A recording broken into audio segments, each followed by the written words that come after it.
La verdad tiene muchos colores. Bueno, yo continuando con el tema, ahorita la pregunta que hacía el abogado del caso Florán Cassés, estoy muy de acuerdo, fue un caso muy manoseado, fue un caso en donde muchos, me incluyo, pues sí llegó el momento en que no sabíamos si realmente era culpable o era inocente. Yo desde mi punto de vista, creo que aún con todo el manejo mediático y sucio que se le pudo haber dado, creo que sí había cierta responsabilidad, porque finalmente se lograron comprobar situaciones en donde ella estaba involucrada de alguna manera con los secuestradores. Desde ese punto de vista, me imagino que sí era culpable, pero a mí me queda un mal sabor de boca.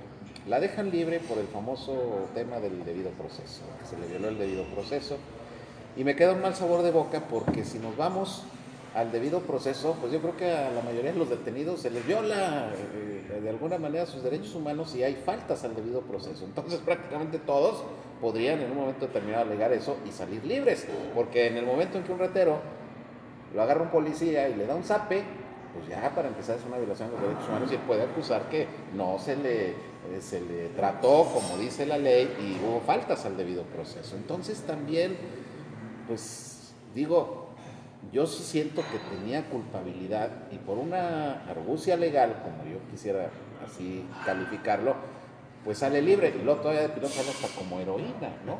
Entonces, Yo estoy de acuerdo con el maestro, yo también soy de la idea de que tenía responsabilidad en la situación, de que hubo mucha política. por lo menos complicidad, por lo menos complicidad. Sí. Bueno. Ahora, como dijo Tom Cruise en la película, no importa lo que yo crea, importa lo que puedo probar. Claro. Y lo que pudieron probar no fue suficiente para acusarla, desgraciadamente. Bueno, el problema es que sí estaba acusada. Lo que yo entiendo es que sí estaba acusada y estaba comprobado. El problema es que meten el recurso de que es que se le detuvo en condiciones no apropiadas, no se le leyeron sus derechos. La situación no fue que no encontraron. Se le violó el debido proceso y por eso sale. Pero ella ya estaba juzgada. Entonces, culpable. No tengo idea, pero seguramente culpable. La suelto, pero creo que fue culpable. Les voy a decir los hechos. Los hechos, y esto está en la sentencia de la Suprema Corte de Justicia y ustedes lo pueden corroborar consultando qué sucedió.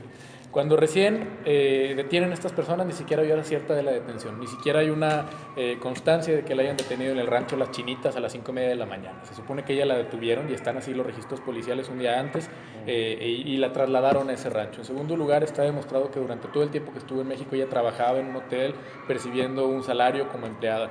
En tercer lugar, durante las primeras declaraciones de todos los testigos que estaban allí supuestamente secuestrados, ninguno recordó ni la voz femenina ni el acento francés. Eso ocurrió mucho tiempo después, ya cuando el gobierno reveló que todo había sido un montaje, porque todo lo que ocurrió en ese operativo fue un montaje, inclusive corrieron al periodista de Televisa, ¿sí? No recuerdo de Reina se apellidaba, lo corrieron de su trabajo. En cuarto lugar, la persona que decía que le habían sacado sangre y que tenía una cicatriz y que con base en esos hechos la habían condenado, resultó que cuando se somete a una pericial médica, esa supuesta cicatriz de la sangre era un lunar. Esos son los hechos. Y con base en esos hechos nosotros ya nos construimos un concepto de que una persona es culpable al grado de que ella no puede regresar al país a caminar por las calles. ¿Eso es justo eso? Sí, en base a los hechos. Esos son hechos. Y lo relevante es tan público como lo que vimos en el show mediático que hicieron, que la encontraron y todo eso. Eso también está constatable. Eso también es público. Esas son las constancias. Pero aquí el problema que yo le veo es que a pesar de todos esos hechos, y aquí como lo plantea el abogado, pues yo diría, no, pues entonces sí era inocente, pero fue declarada culpable. Y al final la justificación por el que se le deja libre es porque se le violó el debido proceso. Claro, el debido proceso de que se valoró incorrectamente el testimonio. En lugar de valorar el primero, que es el más fidedigno, ¿por qué? Pues por la curva del olvido, valoraron todas las correcciones que hicieron después, descubrieron que los testigos habían estado reuniendo con la gente de la PGR con posterioridad a su primera declaración y habían hecho ajustes a sus declaraciones. Hay muchos elementos objetivos. Pero entonces, ¿quién falla ahí? Si un juez la declaró culpable y luego después... Volvemos a hablar de lo que hablamos hace ratito, voluntades. Profesionalismo en las autoridades. Es que estamos sujetos a eso. Claro. Ese es el problema de la justicia en este país, que estamos sujetos a lo que quienes nos gobiernan o quienes imparten justicia o procuran justicia, pues a ver si son gente ética, si son gente profesional, si son gente que hay una ley de responsabilidad de los funcionarios públicos. y la gente que recibe un agravio, como en este caso no nomás Florence, sino también la gente que pudiera pedir una reparación de un daño o alguna situación, digo, habrá que analizarlo, pues también las víctimas, en este caso se usó y se hizo un show que no llevó a un resarcimiento de sus daños. No hubo justicia. Aquí en realidad el culpable es el gobierno, el culpable es el que ordena todo este montaje, el que ordena toda esta deconstrucción del sistema judicial para forzar una condena cuando no había elementos. Se fabricaron los medios de prueba. Yo creo que ninguno de nosotros va a decir que está bien que una condena que está basada en pruebas fabricadas está bien y que debe mantenerse. Yo creo que todos quisiéramos que si se nos acusa de una cuestión de esa naturaleza con base en pruebas artificiales, hubiera una instancia superior como lo fue la Suprema Corte de Justicia, con ministros que tuvieran la valía para echarse encima a la sociedad porque sabían la que se les venía, y que nos liberaran. Estuvo desde 2005 hasta 2013, o sea, ¿cuántos años fueron?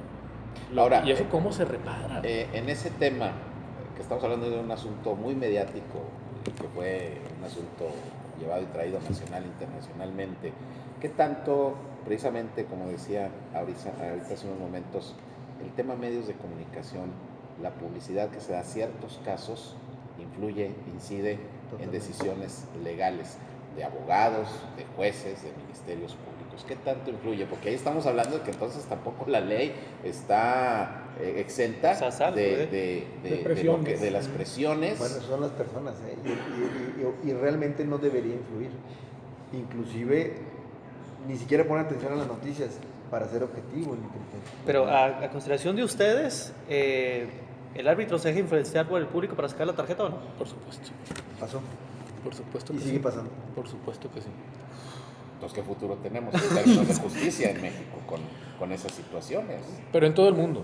Esto pasa en todo el mundo, o sea, no es nada más en México. La cuestión de la impartición de justicia siempre se deja, inclusive en Estados Unidos, cuando saben que ya está contaminado un cierto lugar para la sustanciación de un juicio, entonces cambian la sede. Es que es algo que ni siquiera es atribuible a una corrupción, es algo que es atribuible a la naturaleza humana. Nosotros somos seres gregarios, y si la mayoría piensa algo, aunque yo soy el juzgador y esté entrenado toda mi vida para ser imparcial, pues claro que voy a dejarme llevar, o va a ser un factor que no voy a reflejar en el fallo, pero que va a guiar en cierto sentido mi decisión. Aunque estén prohibidos las condenas por mayoría de razón. Pero sucede. Bueno, y en el nuevo sistema de justicia penal, por ejemplo, donde ya hay prohibición para los medios de comunicación, para quienes ejercemos el periodismo, de dar detalles, de mostrar públicamente a presuntos culpables, de no mencionar nombres en las notas, ¿qué tanto va a beneficiar eso? ¿Qué tanto ayuda? ¿O qué tanto puede considerarse también pues un golpe contra la propia libertad de expresión, de decirle a la gente, mira, a cierta gente la están culpando porque es presunta responsable de un delito? Es un tema complejo que yo creo que vamos a ir aclarando en base a los resultados que se vayan dando. No son inmediatos, desafortunadamente. Esto tiene que estar pasando en un tiempo para ver el efecto. Luego a veces yo también veo, digo, caray, ¿por qué tapan a alguien que ya lo agarraron en flagrancia? O sea, ahí ya no tengo duda. ¿Por qué lo tapas? Bueno, es que a lo mejor tenía un permiso de entrar a la tienda de noche y sacar las joyas, ¿no? Digo, hay muchas situaciones que no conocemos. Y hasta dónde que me lo presenten como el culpable, a lo mejor presentarlo como esta persona realizó aparentemente esta conducta, se le imputa esto. A lo mejor no había flagrancia, no habría un daño a la imagen pública. Es complejo. Ahora me voy a echar encima, son comunicadores. La libertad de expresión no es absoluta. La libertad de expresión está tutelada en el artículo 6 de la Constitución, y dice que cuando se atente contra leyes de orden público o contra la moral, pues no está tutelada esa manifestación de ideas.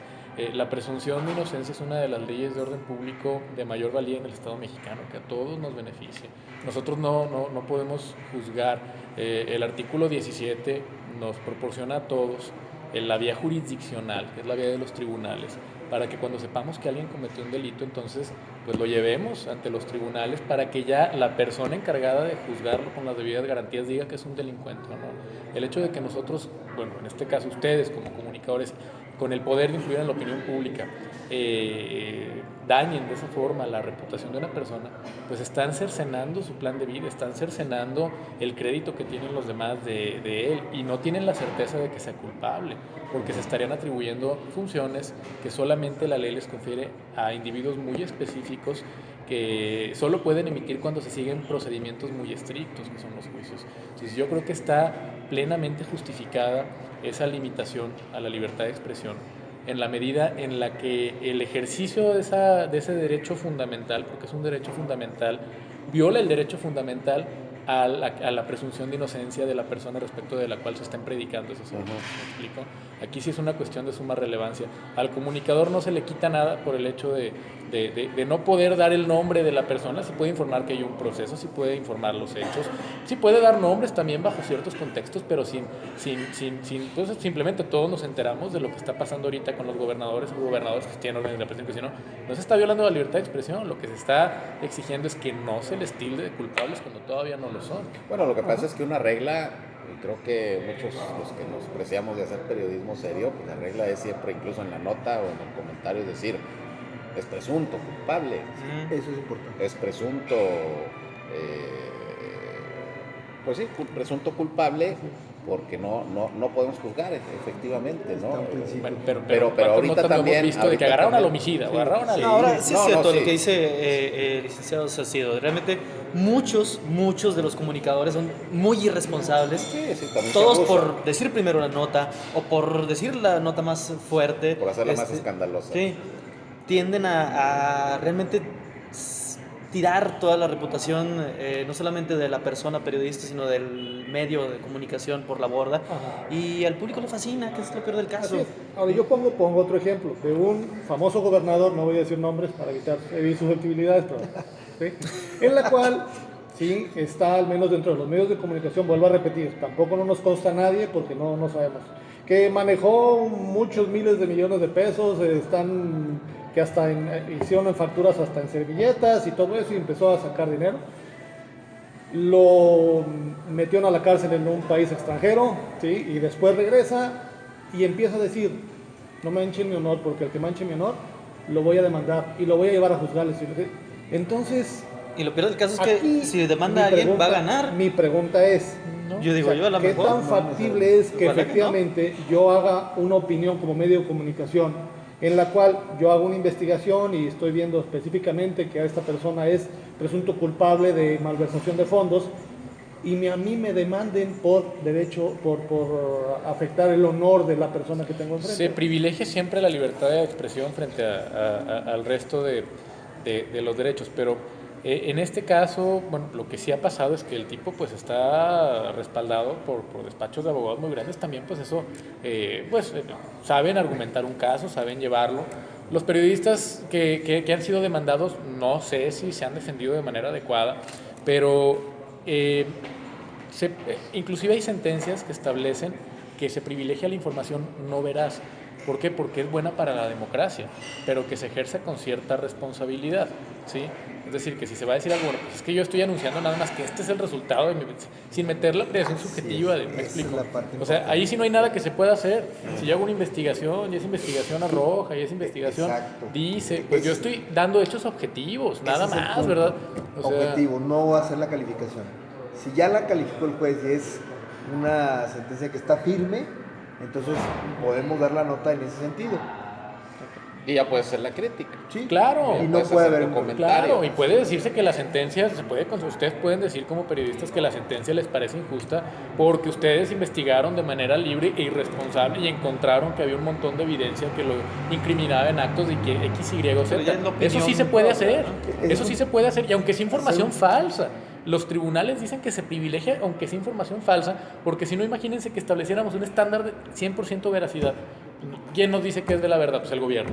Y el gobierno entonces sería el que marca la opinión. ¿no? Se privilegia en una democracia robusta hasta las manifestaciones de ideas que no sean exactas, siempre y cuando no hay un estándar que se llama de malicia efectiva. Así es. La malicia efectiva. que Esa sea cuestión de mala que yo leche, exacto. leche. Es lo que Términos se castiga es la malicia efectiva. ¿Sí? Fuera de eso, son libres. Sí, no, es que eso también es una irresponsabilidad. Digo, nosotros debemos salvaguardar el derecho a la información, pero obviamente tenemos que tener ética y tenemos que tener un manejo de la actividad periodística responsable, ¿sí? Y yo estoy de acuerdo con Franco. O sea, el problema es que también ya en los propios medios, y hay que ser autocríticos, hay demasiado libertinaje. Ya no es libertad de expresión, es libertinaje, ¿sí? Y se dañan reputaciones sin justificación, o se le dan atribuciones a ciertos personajes que no los tienen. Entonces también ahí obviamente depende mucho de la ética y la responsabilidad que los medios de comunicación y quienes ejercen el periodismo debemos de tener, ¿no? Me parece que ahí también, y hay que reconocerlo, ha habido demasiado libertinaje en ese sentido y falta de rigor periodístico. Así es. Esto ha sido de verdad muy interesante poderlos haber tenido esta noche. Yo creo que en todos los temas nos seguimos quedando cortos porque siguen y siguen y siguen como efecto dominó saliendo temas y temas. Pero Luis Fernando Garay, muchísimas gracias por habernos acompañado esta noche. Un gusto estar con ustedes. Y Ignacio Salcido también, gracias por habernos acompañado, de verdad. Del despacho Garay, Salcido, Aguilar. ¿Dónde se encuentran ustedes, por cierto? Estamos en la González Ortega, 181 Norte.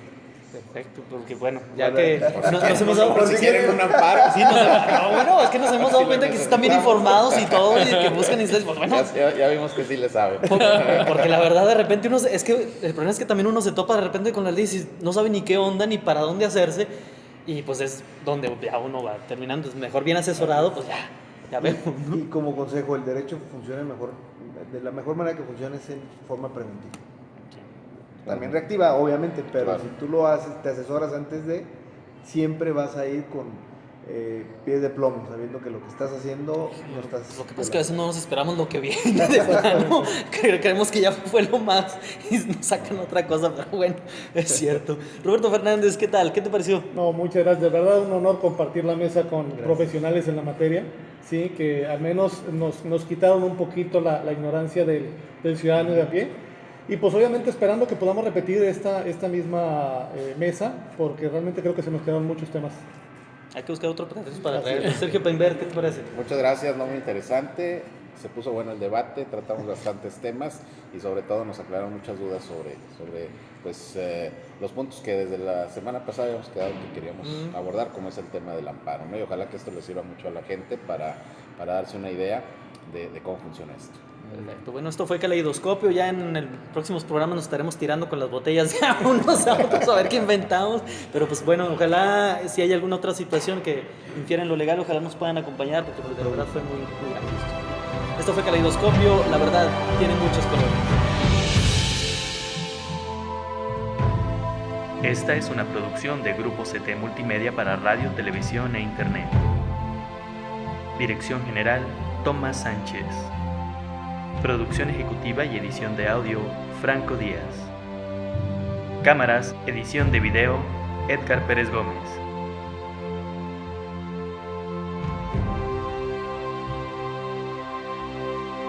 Caleidoscopio. La verdad tiene muchos colores.